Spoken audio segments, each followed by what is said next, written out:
Денес небесната и земната црква го слави споменот на свети Дионисий Ареопагит. Свети Дионисий е попотекло од Атина и откако добро ги завршил тамошните школи, тој се упатил во Египет кон поголема мудрост. Затоа што философијата веќе ја се овладал и почнал да се бави со астрономија. Додека бил во Египет, се поклопил и моментот на Христовото распетие. И како што сведочи Евангелието, земјата се затресе и небесните тела се затемнија, затоа што распетието се случило во сред бел ден, а 3 сати сонцето било затемнето. Како што подоцна сведочи свети Дионисий, тој искоментирал, или Бог страда, или пак ќе дојде крај на светот поради ова случување. Кога се вратил пак во Атина, се видел, односно го сретнал апостол Павле како проповеда во Ареопагот.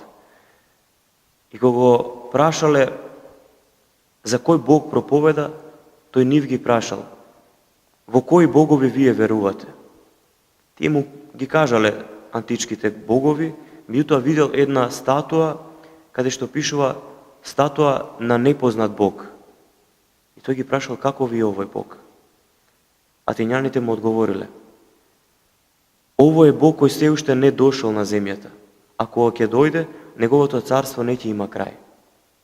И тогаш апостол Павле, вдахновен од Светиот Дух, ги одврзал своите усни и почнал да им проповеда на луѓето, меѓу кои и на свети Дионисий, дека тој Бог веќе дојде.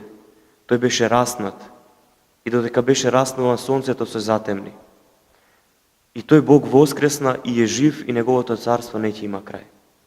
Тогаш свети Дионисий си ги препознал, се потсетил на своите зборови кога бил во Египет, кога се затемнило сонцето. И од тогаш 3 години поред ја слушал проповета на апостол Павле. И тој и неговиот дом се покрстиле. Станал проповедник на Христа и сведочи дека бил на погребението на Пресвета Богородица. Бил на гробот Христов во Ерусалим и долго време ги слушал сите апостоли како проповедаат усно за Господа. Неговото скончание се случило во Париз, кога си сини го погубил. Тоа било 90-та година од неговиот живот, а 96 години после смртта Христова. По молитвите на свети Дионисий, Господи Исусе Христе Боже наш, помилуј не. Амин.